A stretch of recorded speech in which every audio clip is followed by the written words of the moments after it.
Vaata, kui hea, 3 noort meest on laval kokku saanud. Jah, tere. Ergo Tartust. See oli kusjuures esimene küsimus, et neile, kes sind ei tea veel, kes sa oled, kust sa tuled, mis sa teed? Et tõesti, alustasin päris ammu juba, enda arust olen juba päris vana juba, jah. Et õppisin Põllumajandusülikoolis maakorraldust, sealt sain idee, kuidas üldse, mis viis mind kinnisvara juurde. Ja siis pakkusin ennast kinnisvarafirmasse tööle ja sealt kõik vaikselt hakkas niimoodi susisema. Mingid vanemad kolleegid seal ees rääkisid, et kui oleks siis ostnud kinnisvara, küll ma siis oleks rikas. Mõtlesin, et aga miks sa siis ei ostnud, et ma haarasin härjal sarvist, hakkasin kohe nagu ostma. Aga see, mida ma seal ülikoolis õppisin, siis ma tahtsin saada, sealt ma sain tegelikult idee, või esimese niisuguse unistuse või eesmärgi, et saada kinnisvara hindajaks. Ja siis 3-4 aastat hiljem ma tegin selle üldatestaadi ja sain kinnisvara hindajaks.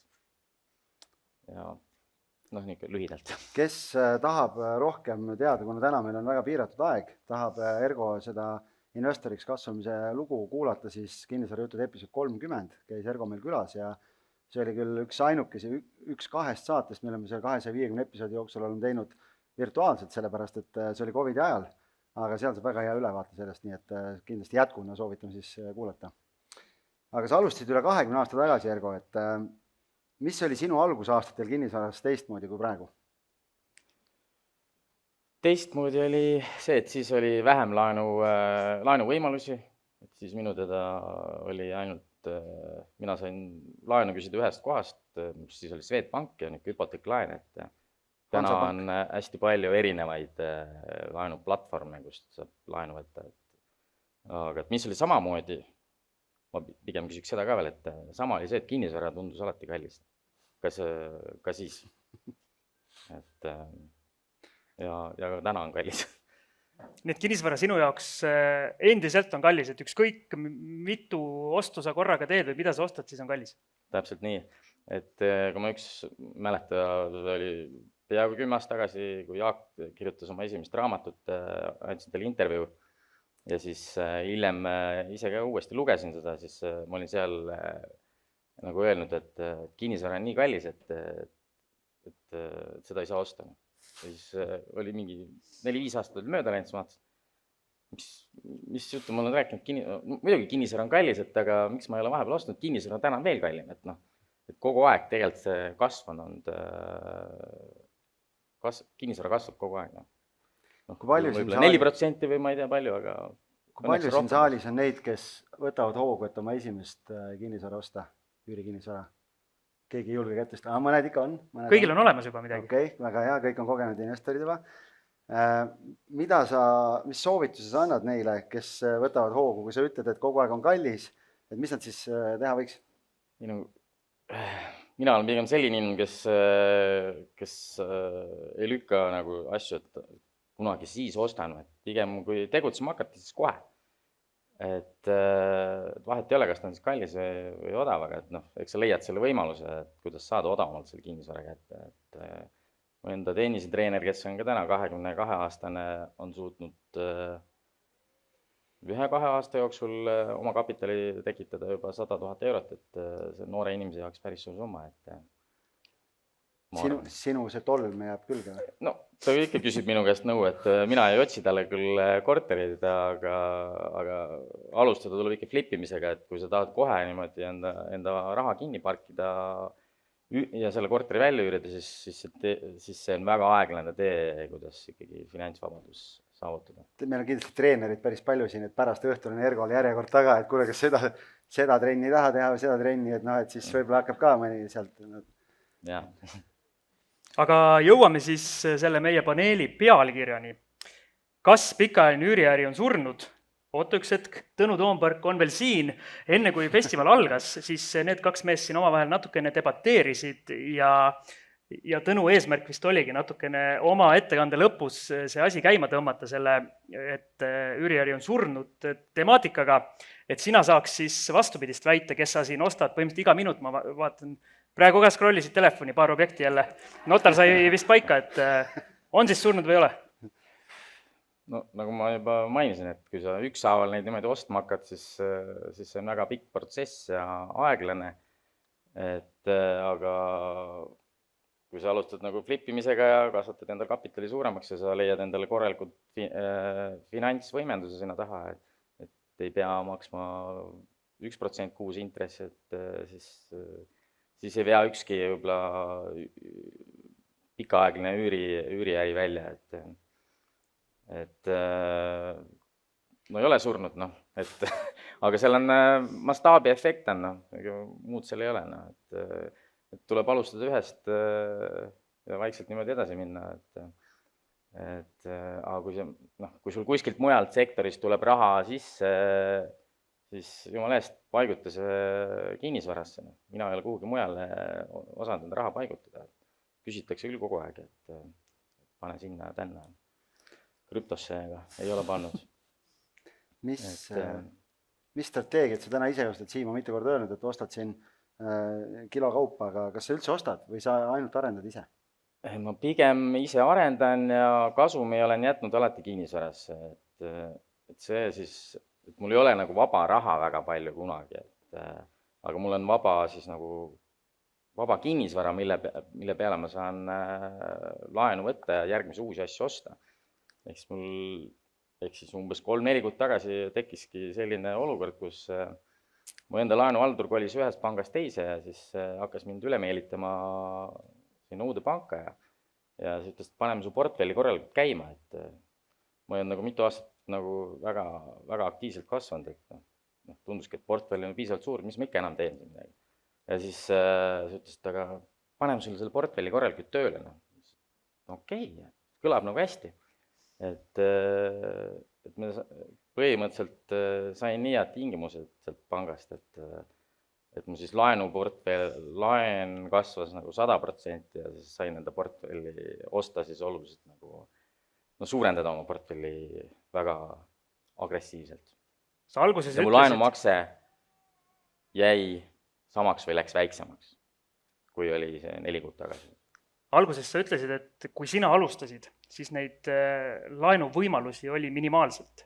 Mis hetkel oma karjääris või oma teekonnal sa tunnetasid, et mitte sina ei jooksnud nii-öelda pangale järele rahale, vaid pank jooksis sinu järele?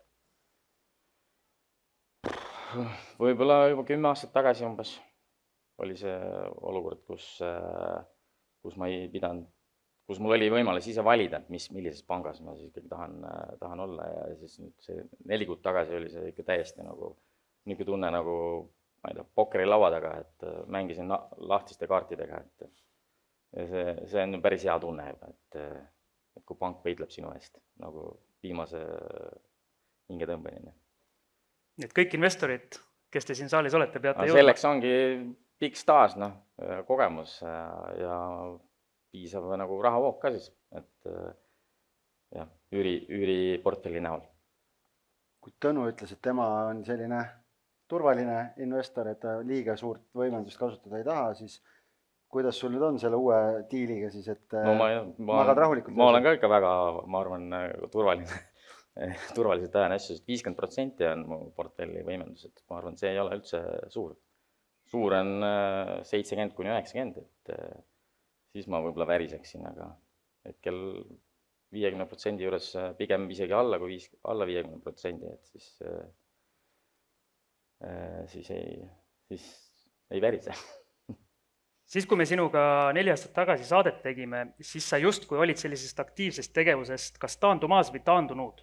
Aga nüüd sa siis tegid selle, ütleme siis, sellise comebacki.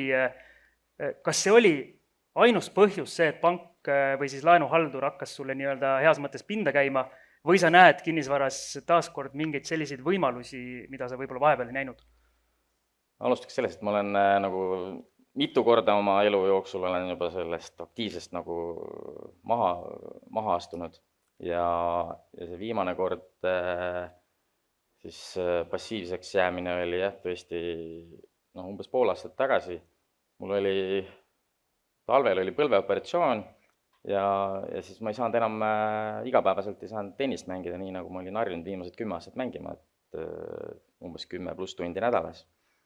ja siis ma pidin enda elustiili natuke jälle ümber muutma ja siis sellesse aega siis sattuski see pangavahetus ja siis tekkis uus hingamine ja hasart ja see, ja siis viimasel siis selles, kui see viimane tõus uuesti nüüd siin tekkis, et siis mõtlesin, no miks ma peaksin siis üldse nagu mitte midagi tegema, et mulle ju tegelikult meeldib kogu aeg, et olla aktiivne inimene, ja kui lugesin Raivo Heina ja siis lugesin selle LHV Rain Lõhmuse artiklit, et sealt küsiti, kaua ta kavatseb, millal ta kavatseb pensionile minna, siis ta ütles, et ta ei lähegi pensionile.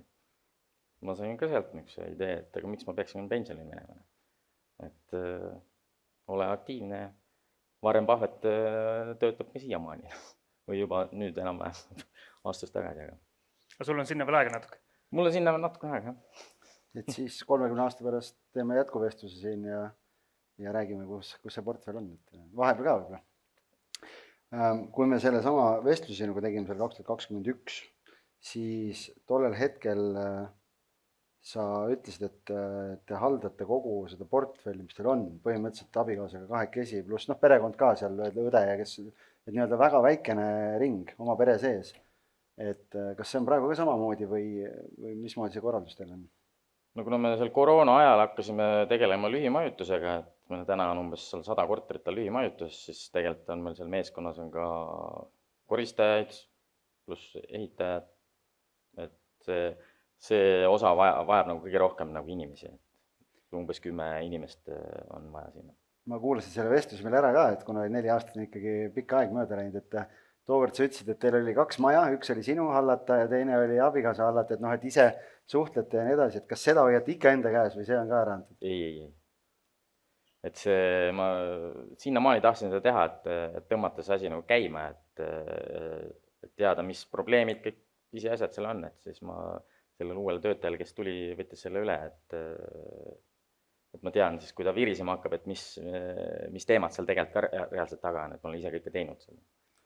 Mööblit seal kokku pand ja nii edasi, et voodid parandanud ja et kui voodi ikka sisse kukub, et kuidas siis järgmisel päeval klient tuleb, et kuidas ta siis saab seal magada, et raamaturiiuli sinna voodi alla korraks tekitanud. Et niisugused naljakaid asju. Öösel kella 2 turvameest mänginud ja nii edasi. Et see on väga ühtepidi lõbus, kirev, et täna saadab mulle õde ainult siis neid videoväljavõtteid, kus kohas on väga niisugused lahedaid et kui on probleeme. Saated võimalik vaid Venemaal ja kõik need muud asjad, siis võiks võimalik vaid Tartus teha saate nendest üürnikest, kes majades ringi liiguvad ja teevad enda arust pulli. Aga mis su lemmik valdkond siis on? Meil on siin jutust kõik läbi käinud, flippimised, pikaajalised üürid, lühiajalised üürid, arendamised. Mis sinul kõige rohkem südame põksuma paneb? Ma saan aru, naeratus tuli näole, kui hakkas lühiajalisest üürist ja probleemidest rääkima. No see on teema, mida sa võid lõputult saad jagada inimestega, ja inimestel on võib-olla lõbus seda kuulata, aga sa ise selle sees oled, siis ta ei ole lõbus. Tagantjärgi rääkides on lõbus. Aga mis mulle endale meeldib kõige rohkem selle kinnisvara juures just selle finantseerimise protsess, et kuidas ma suudan teha sellest, osta selle objekti niimoodi ära, et ma ei kasuta reaalselt nagu enda siis kapitali üldse. Ehk siis võin osta 1 miljoni eurose kinnisvara, aga ma ei pane siin ise ühtegi senti, aga pärast loon sellest varast siis endale väärtust ja pean kõik rahul niimoodi, et mulle jääb lõpuks see kasum on jälle kinnisvaras ja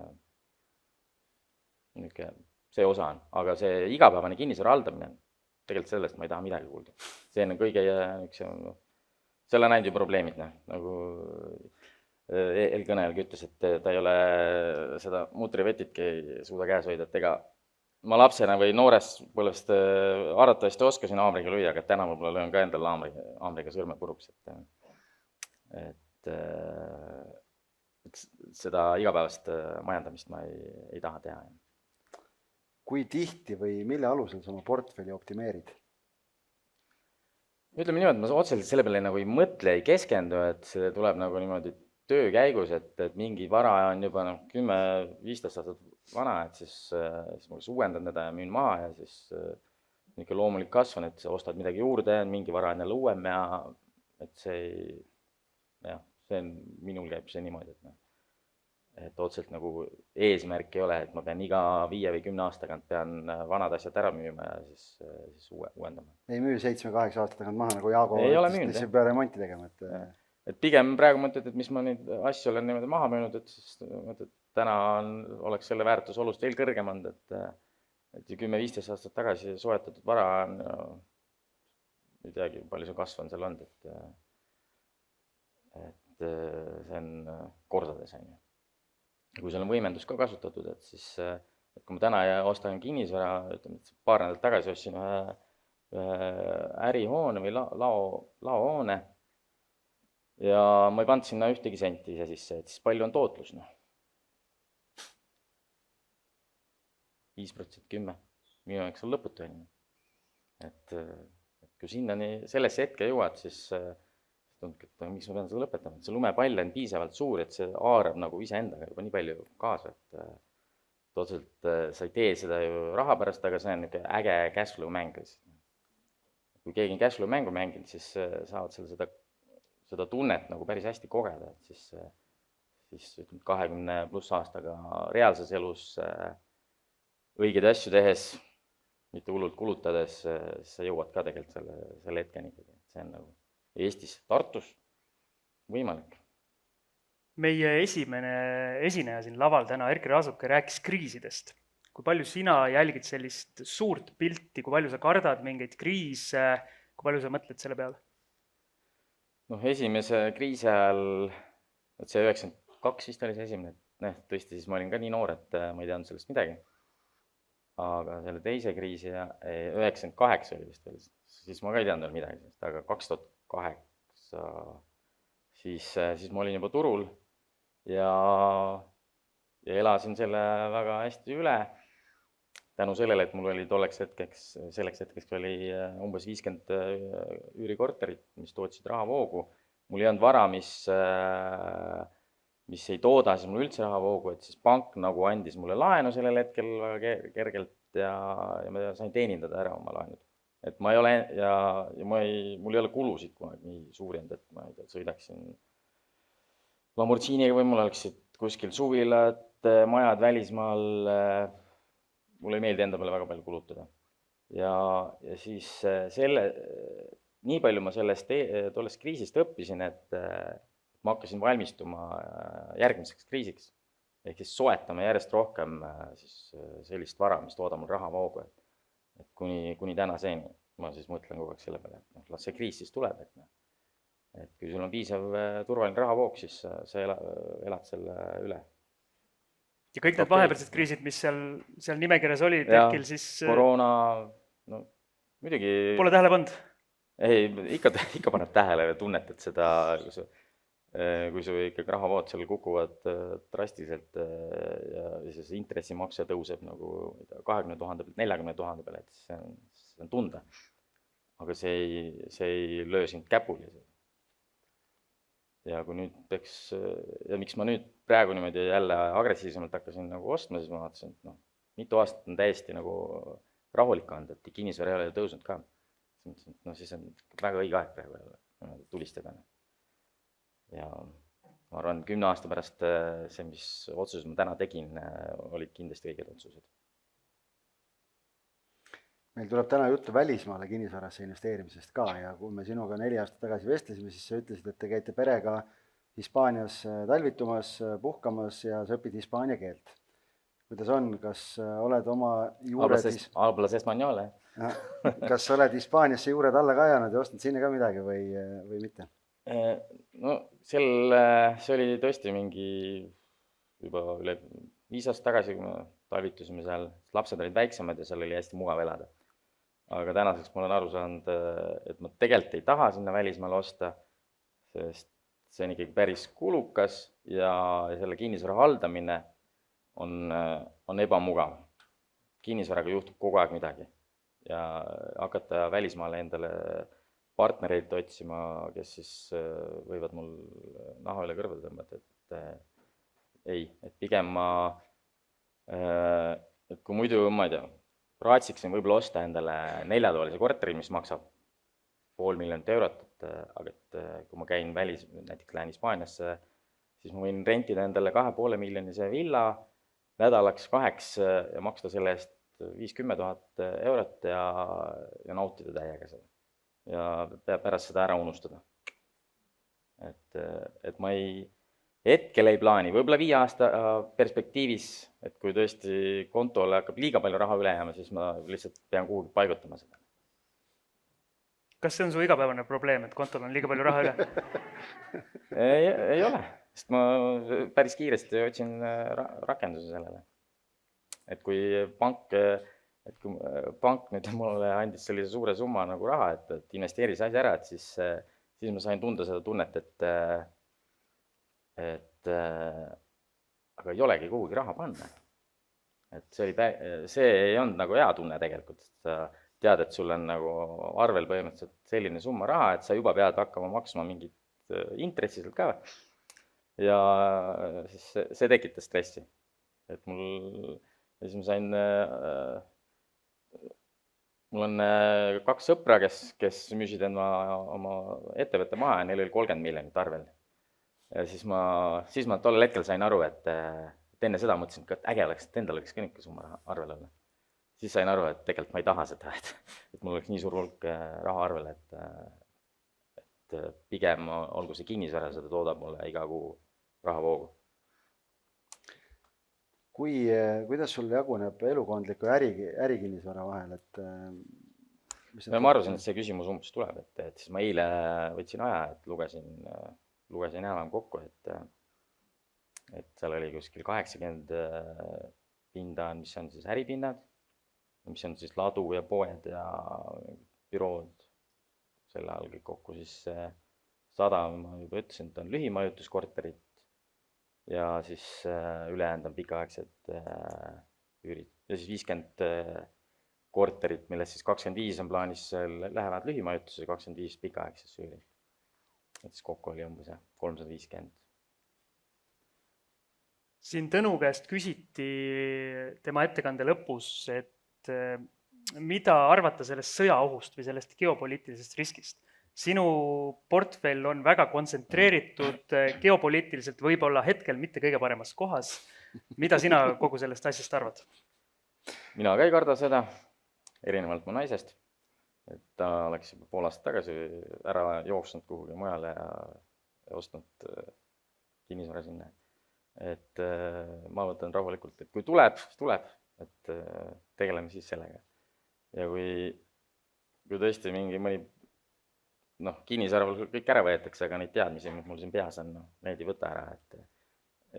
Ja ma näen, et selleks, et normaalselt elada ja hästi ära hakkama saada, et ei pea olema 350 üüripinda, et saab oluliselt väiksemaga hakkama. Eks ma alustan uuesti ja eks siis on näha. Tegelema probleemidega siis, kui on neid käe. Kes publikust suudab samastuda investoriga, kellel on 350 pinda käes? Tõstab käe nüüd. Jaago suudab. Väga hea. Kes ei suuda samastuda investoriga, kellel on 350 pinda? Nii, nüüd ma tahan, et sa nendele inimestele, kes viimasena käe tõstsid, kuidagi annaksid selle perspektiivi, et sina kunagi alustasid ka esimesest. Et kuidas need inimesed saavad ka jõuda sinna, kuhu sina oled jõudnud või kuidas nagu võtta see, mida sina räägid ja proovida neid tarkusi ja neid mõtteid ja seda inspiratsiooni kasutada nagu enda kinnisvaraalases tegevuses? Ma arvan, minu kõige suurem eelis on see, et ma talun hästi palju distsipliini. Ehk see, et kui sa võtad endale mingi eesmärgi, siis ma ei tea, iga hommiku käia 10 kilomeetrit jooksmas, siis ma arvan, 90% ei suuda seda teha, et mina saaksin sellega hakkama. Ja nii on ka siis kõikide muude plaanide eesmärkidega. Muidugi, kui ma alustasin, ma mul ei olnud selliseid eesmärke, et saavutada selline finantsvabadus, nagu mul tänaseks on saavutatud. Et aga mingid eesmärgid peavad olema ja mulle meeldib ka neid kirja panna. Ja siis neid pidevalt niimoodi jälgida ja korrigeerida. Ja kulutage, ärge elage üle võimetani. Kui me ikka 2000 eurot kuus saan palka, siis ei ole mõtet nagu 2500 kuus kulutada. Pigem siis ikkagi vähem. Sa oled väga palju... Nii lihtsad asjad, millega kõik saavad hakkama. Aga enamus ei tee. Aga enamus ei tee, jah. Sa oled enamuse aja, jälle tulen see 4 aasta tagusesse vestlusse tagasi, enamuse aega oled teinud üksi. Selles mõttes, et sa küll ütlesid toona seal vestluses, et sa oled katsetanud sõpradega ka ja nii edasi ja pigem oma teadmistega, siis just see, et oma raha sisse ei pane. Et mida sa soovitad neile inimestele täna siin, et kas mõistlikum oleks nagu üksi minna või võtta kambaga, et saaks kiiremini? See on täitsa maitse küsimus, et ma olen koos teinud ka, ei ole üldse küsimus. Scandium on natuke kõva niisugune tiim koos ja teevad koos ja müts maha, mulle väga imetlen neid Scandiumi poisse. Et kohati mulle tundub, et nemad on väga riskihullud seal, et teevad nii suuri asju ja väga suure võimendusega, mulle tundub vähemalt, kuigi ma ei ole sinna nii sisse läinud. Julgelt meie publik küsige veel workshopis, võtan sealt ka paar küsimust meile siia. Et sa rääkisid alguses, et alustajatele sa soovitaks kõigepealt kapitali kasvatamiseks flippimist. Et kui palju sina või siin on konkreetselt küsitud, mitu esimest aastat keskendusid sina siis kapitali kasvule ja flippimisele? No ma pakun ikka esimest 3 aastat kindlasti tegelesin ka ainult flippimisega. Ja ma esimese, ma arvan, eluasemelaenu võtsingi kuskil 2005-2006 aasta, kuigi ma alustasin 2001 või 2 seal. Et ja eluasemelaenu ma ei võtnud ka endale elamiseks korterit, vaid väljakürimiseks. Ja seal 20, et need korterid olid mul veel, üks on veel tänaseni alles, 20 aastat läks mööda, ehk siis see ongi see aeg, kui see eluasemelaen põhimõtteliselt saab läbi. Ühe korteri müüsin maha, teine on alles, samal ajal ka olen seda pensionifondi kogunud, mille ma siis poolest tagasi välja võtsin, mis oli kogunud selle ajaga 20 aastaga oli kogunenud seal 15 000 eurot, aga see korter, mille üürnik kinni maksis, selle väärtus oli 200 000. Et siis tasub kinnisvarasse ikkagi panna see raha. Kui sa peaksid jälle nullist alustama, nagu sa ütlesid, et teadmisi ei saa keegi ära võtta, mis sa teisiti teeks? Ja teeks samamoodi. Ega ostad väikse korteri või kui sa oled, ehk siis siin laval oli, sa oled kinnisvaramaakler, et ma alustasin ka kinnisvaramaakleri hindajana, et sul on nii palju seda siseinfot, mida sa saad nagu tegelikult enda kasuks ära kasutada, et kas siis vahendad põhimõtteliselt tööga sa saad ikkagi oma aega müües, sa saad teenida ju ka päris palju tegelikult kapitali. Ja kui sa selle kapitali ei pane kulutamisse, siis sa saad seda eksponentsiaalselt kasvatada. Väga lihtne. Ja ma võin seda igal ajal uuesti teha. Et ma ei karda nagu töö tegemist. Sellise jutu peale on varsti kõik maaklerid ja Algisel saab töö otsa. Ma näen nägude järgi siin, et siin on, et tervitame kolleegi ka. Et siin on veel. Jätame nüüd selle jutu korraks. Mis on äri kinnisvara tulevik? Pindasid paistab juurde tulevat, aga samas ei näe, et ettevõtted vajaks pindu.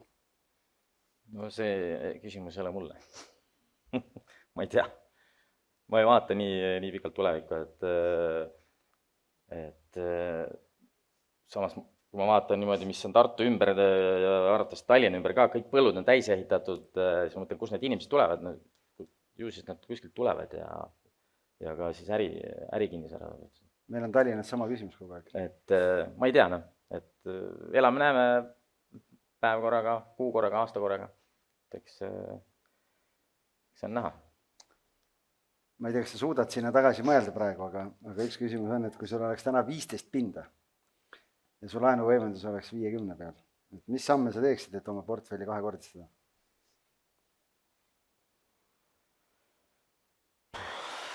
tõesti raske küsimus on. 15 pinda, et need pinnad olid arvatavasti, kui mul võis 15 pinda olla, siis need olid ikkagi sellised pinnad, mis olid samal ajal ka müügis.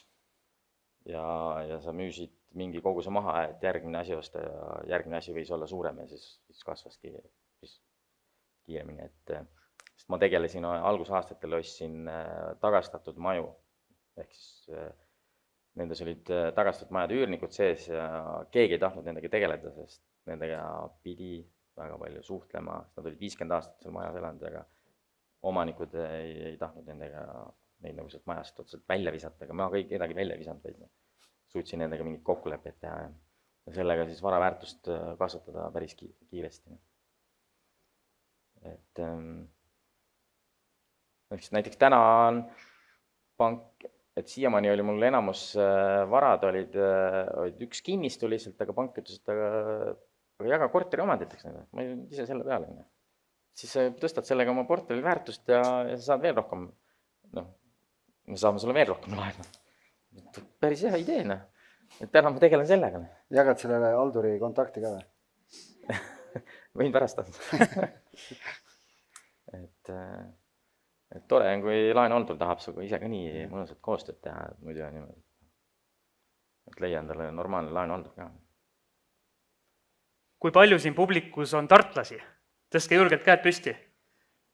Nii, väga hea. Keegi teist on küsinud workshopis esiteks tervitused Tartust sulle ja kuidas hindad Tartu turgu ja sealset flipiturgu? Kus on magusad kasvukohad? No kuna ma enda selle tennistreeneriga aeg-ajalt suhtlen ja ta ikka nuriseb, et ei ole nagu... Tartu jääb väikseks või? Et Tartu on väike, et ei ole sealt leida midagi, aga see on väike. Tartu on väike. Ja kui on nüksi väikseid investorid on ka palju, siis peab ikka väga palju vaeva nägema, et leida see objekt. Tunnen ka selle. Mul endal on ka raske see. Et kõik need 20 pluss aastat Tartus ainult asju ajanud, et on raske. Milline raamat sind enim mõjutanud on kogu nende aastate jooksul? Kinnisvara suhtes mõjutas mind Robert Kiyosaki, kui ma 2005 aasta seda lugesin ja enne seda võis olla ka Napoleon Hill, Mõtlemist muutus rikkaks. Need on raamatud, mis ma välja tooksin. Kui siin meil tartlased said natuke võimelda, siis kui palju on Tallinna inimesi? Käed püsti, palun. Nii, väga hea. Tallinn on vähe suurem kui Tartu, ma olen kuulnud. Millal sa Tallinnasse laiened ja millal kõik need investorid peaks hakkama värisema, et üks suur tegija tuleb? Tallinnas on piisavalt suuri tegijad, et ma ei kipu sinna turule. Et kui keegi pakub mulle hea üüriobjekti, siis võib olla. Ostan, et ma ei pea sellega igapäevaselt tegelema. Aga see peaks olema 50 ühikut võiks seal vähemalt olla, 2-3 miljonit, 4 miljonit. Maakleritel hakkasid praegu näpud käima kiirelt, ma vaatan siin. Aina see tootlus ikkagi äripinna puhul, kui sa ostad valmis asja, siis ta peaks ikkagi sinna 90 kanti oleks super, kui ta jääks. Ja kui ma võimendust kasutan, siis see tootlus läheb paremaks. Täna leida müüjad, kes tahab 90-ga müüa, see on muidugi omaette eesmärk. Otse laohoone või ärihoone, mis ma ostsin, Tartus oligi vist, kui ma oleks 100% oma raha sinna pannud, oleks 9%. See probleem, mis seal tekib, on ju see, et sina tahad 90, müüja tahab 5-ga müüa. Ja siis hindajal on veel kolmas arvamus selle asja juures. Ja siis need 3 asja oma veel kokku panna, et see on selline hea pusle. Muidugi, see on teema, millega igapäevaselt pead tegelema. Kui sa oled investor või siis ma pean ikkagi ennast arendajaks rohkem silmas. Et investori põhiküsimus, kuidas leida parema tootlusega objekte. Kui siis portfellis on väga madala tootlusega asjad, siis neid sealt välja müüa ja siis otsida paremad. Et võib-olla tasub üldse laenu anda, seal saab paremat tootlust. Aga siis sa ei saa seda kinnisvara väärtuse kasvu. siit mul tekkis selline küsimus, et kui ma enne küsisin raha kohta, kas raha jääb sind taga või sina ajad raha taga, siis kuidas objektidega on, kas sina ajad objekte taga sobivaid või sulle pakutakse piisavalt palju erinevaid võimalusi, mille vahelt sa saad siis valida? Kahjuks ei paku keegi, pead ikka ise taga ajama. Kõik hoiavad ise endale asjad? Et see viimane suurem objekt, mis ma ostsin, Jaan ikka lugu käib sinna taha, et mõned aastad tagasi ma ostsin ühe ärimaja, kus oli umbes 1 000 000 euri ja sain ühe siis selle maakleriga tuttavaks ja siis nüüd 3 aastat hiljem sõidan taksoga, Bolti taksoga ja siis koju ja siis vaatan, tuttav maakler. Siis küsin ta käest, et kuule, et sul ei ole midagi pakkuda, et mul on praegu vaba raha palju, või vaba kapitalit palju, et no teen paar kõnet, vaatame, mis saab. Et ma sulle õhtul helistan.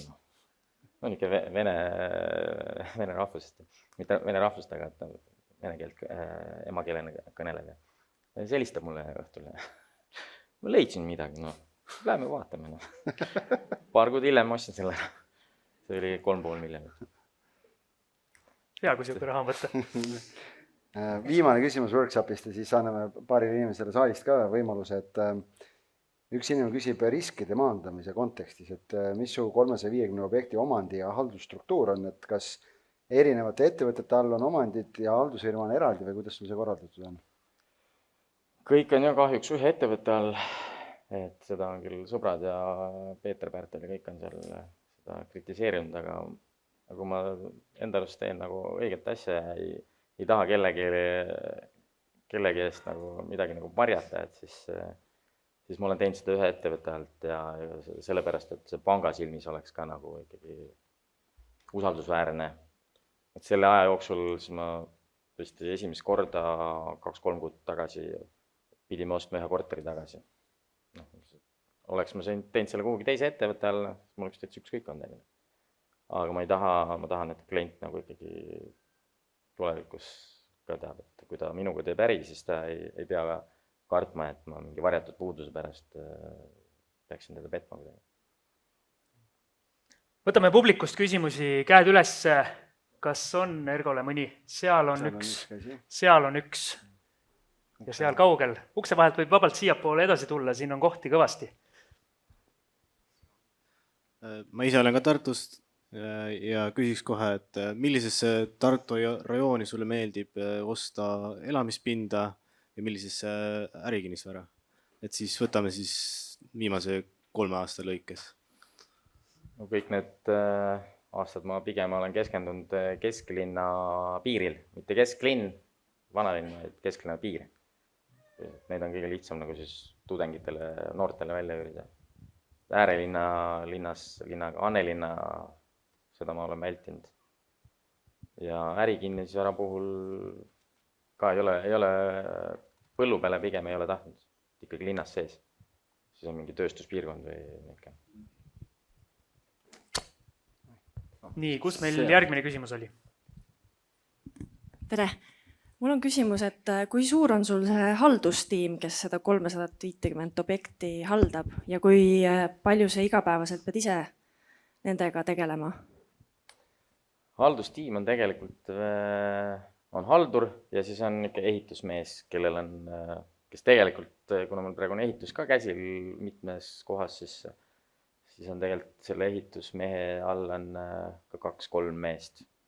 Aga seesama ehitusmees tahtis ka ise tegeleda siis kojamehe tööga, siis mõtlesin, et okei, tegelikult see tiim on väikene.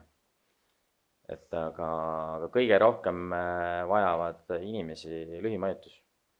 Seal on 4 koristajat, booking administraator, siis inimene, kes tegeleb koristajate juhtimisega, pluss siis ehitusmees, kui kuskil mingi jama on. Et kui ma selle nagu lühimajutusega tegeleks, siis kindlasti mul neid 4 koristajat ei ole vaja palgale ja booking administraatorit samuti, sest korterite väljaüürimiseks ei pea ju mul endal olema töötajad, helistan Algisele, et üürikorter palun Algis sõidab kohe kihutub Tartus. Põhimõtteliselt, Tartus on ju selliseid Tartus on oma Algised aktiivseid oma Algiseid olemas küll. Et mul on üks maakler, kes ka päris palju tegeleb minu korterite väljaüürimisega. väga hea, me rohkem kahjuks küsimusi võtta ei jõua, noormees, kellel oli küsimus, võib-olla saab Ergoga omavahel siin küsida ja jutustada, siis kiirelt, kummale küsijale läheb meie poolt kinnisvarajuttude kruus, kas Tartu või halduse küsimus? Kõige raskem valik. No, anname haldus.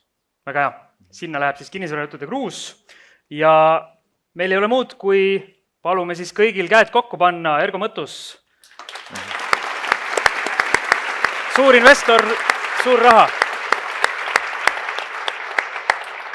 ja